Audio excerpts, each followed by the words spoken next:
Hello and welcome to Talon Tea Time, the show where you're the talent. I'm your host, Paul Schmidt, and today I'm joined with Jared Smith. Would you like to introduce yourself, Jared?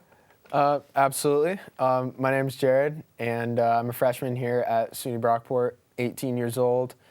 I'm from hometown of Chittenango, New York. Represent my home people, and thanks for having me on. I'm excited to be here. Of course.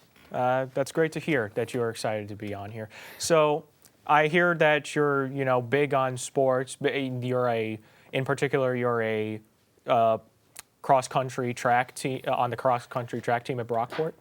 Yeah. So I've been running now for about 5 years. I started running when I was a freshman in high school. Absolutely hated, by the way. Like the first practice was terrible, but we got through. I was convinced to join the team by a couple buddies of mine, and you discovered the talent for it, and things just started to take off, and I just really enjoyed it like nothing I'd ever enjoyed, and was blessed enough to have Coach Davis recruit me to come here, and we're creating something special. It's just it's a great place to be so far. I'm really enjoying my time here, and hope I can keep running for more years. Of course. So where do you see yourself in a few years, like in terms of continuing running?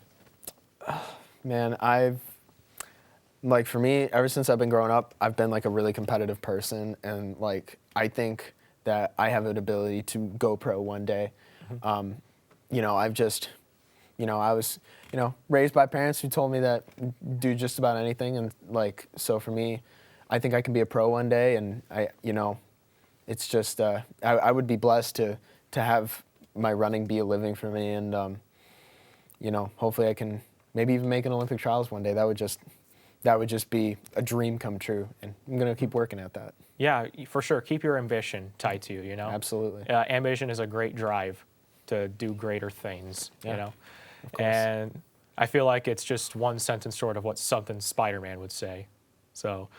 Well, actually, that's a good point. I'm assuming you're going off of the with great power comes great responsibility kind of thing. Perhaps. Well, but you're absolutely right. When you have a talent, growing up and you really, you understand that you have a talent, like we have a responsibility to use that talent to make the world a better place, no matter what thing you're talented at. I think that's a duty that a lot of us have, especially fortunate people like us in this country, Yeah, of course. It doesn't matter what you do, you can always make the world a better place little by little. Absolutely. You may think that you're not doing much to help out at times, but, just by doing your basic day-to-day job, you're helping everyone else to function, essentially. So no matter what you do, Absolutely, absolutely. And by being a track runner, you're entertaining several tons of people. Well, so. It's there's one factor of entertainment, but I mean when I was growing up, before I even did track, when I was in the 8th grade, I'd still done track, but I was not like a distance runner of any kind. I was just kind of there. I wasn't really. There was not one thing that I was really particularly great at. Like I hadn't found my talent or anything like that, and I just kind of remember going into my freshman year of high school that like I just kind of had like a reawakening within myself of just being like, one day I will, we will all die one day, and for me, that was like, how do I want to be remembered? How do I want a legacy of myself and my name to live on after I pass? And for me, that was like, how can I inspire the most amount of people I can with what I have and in the people and the resources around me? And I found running to be that thing. And there's that entertainment aspect, and there's me loving the sport, but there's me with the desire to change people's lives, to impact people's lives. I just want people to know that like, no matter where you come from or how down low you are or whatever it is you want to try, however old you are, no matter what, that like it is absolutely possible, and we have that responsibility to use what we have in us to make the people around us better. And when you do that, it just creates better vibes all over, and that's what I want to be remembered for, is someone who inspired people to just do a little bit better than they did yesterday. That's a very noble sentiment, I'll just say. Like, thank you. Honestly. I'm almost lost for words.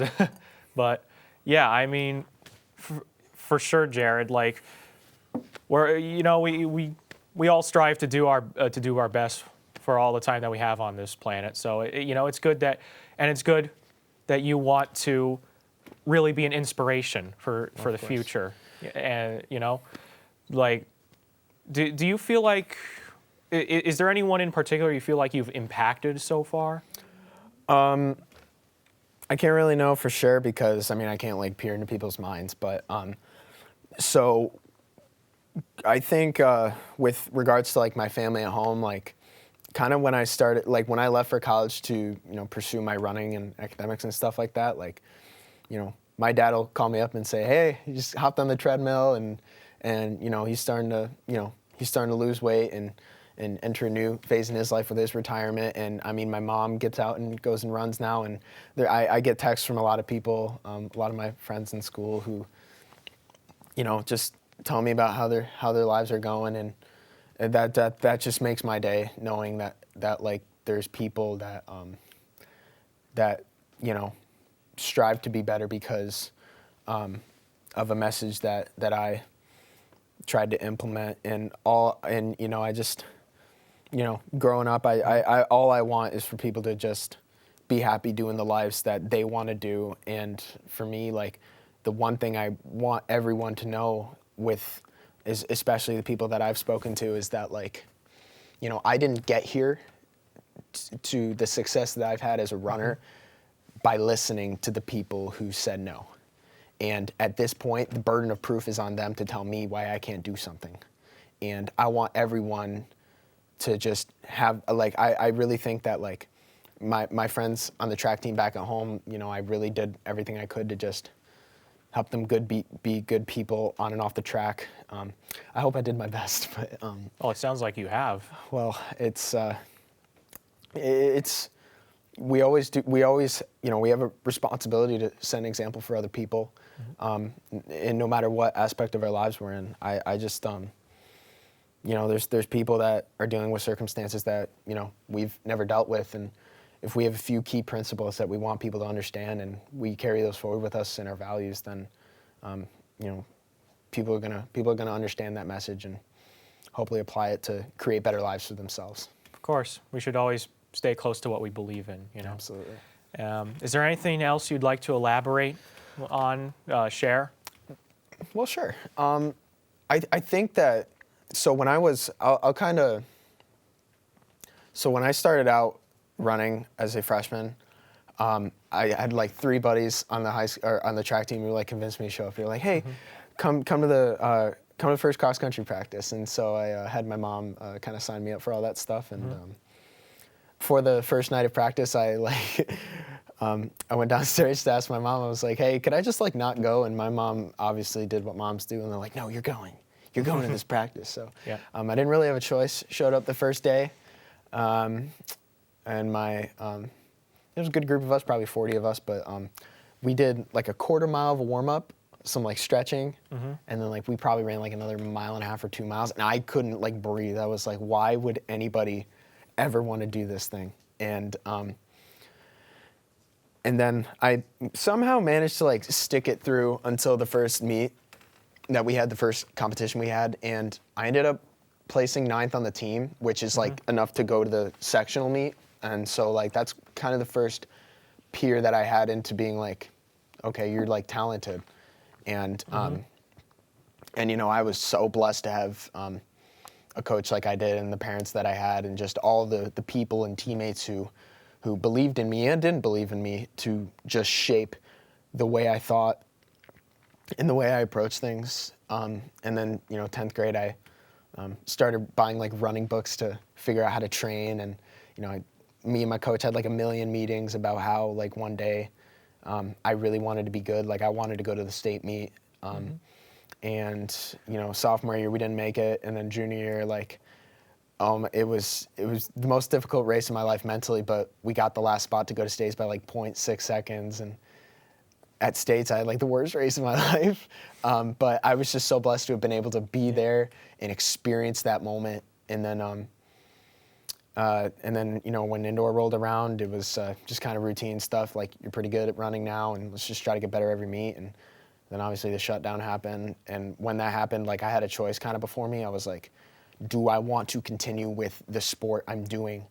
Or, do I want to try to go for that next level? And for me, that message that I talked about came into my head, like, you have an opportunity to inspire a lot of people and change a lot of people's lives with what you have.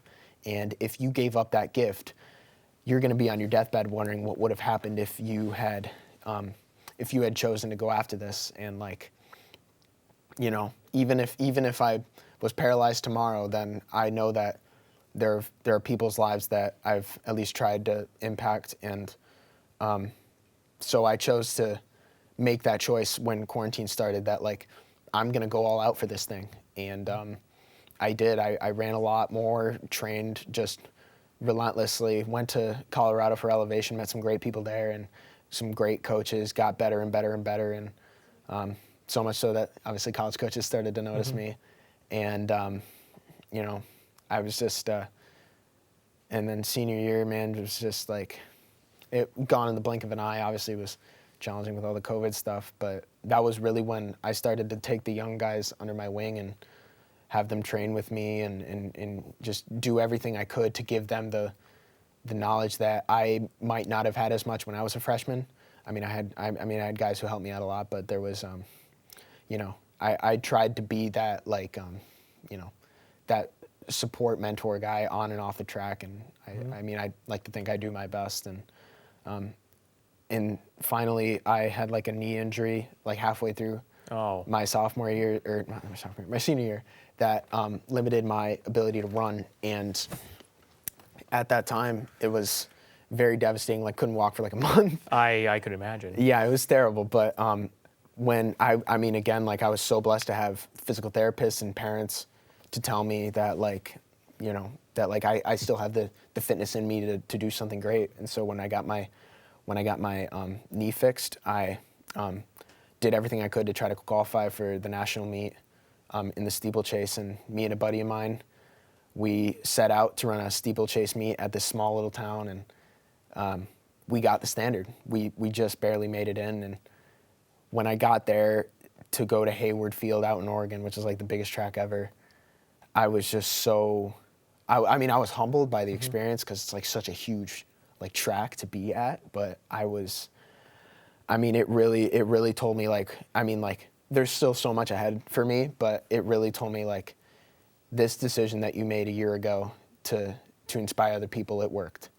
And, you're from this small town, and you were the 11th best steeplechase runner in the country. And that just, for me, that said, let's go forward with this duty that I have to make other people's lives better and inspire a message in people. All I want is to just be the best at what I do, or maybe not even be the best, but to just put the most into what I can and get everything I have out of me. And it wouldn't be like it would be a letdown to the people who believe in me, who have sacrificed so much for me to not keep going. And there are people who are gonna there are people who have your back, and we can't let them down. And there's always gonna be, I really do believe that it's all gonna work out, for my career. And I just want people to have that message, just let's be better than we were yesterday, and maybe something cool will happen, but not if we don't try. Of course, sounds like you're a very determined person in general, Jared. And, I'd say that's our message for today, is stay true to your virtues and don't lie to yourself. It's true. All right? And unfortunately, we're fresh out of time as well, but, you've been a great guest today, Jared, for sure.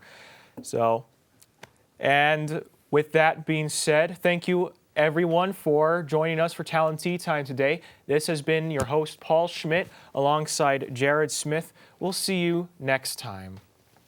Oh. Hey everyone, Paul Schmidt here.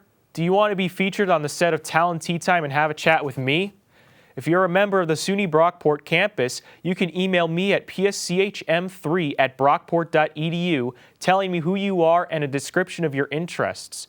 I'll be sure to get back to you ASAP. Talon Tea Time is filmed in the basement of Edwards Hall at 7:30 p.m. on Wednesdays. Be sure to be your best. I look forward to chatting with all of you.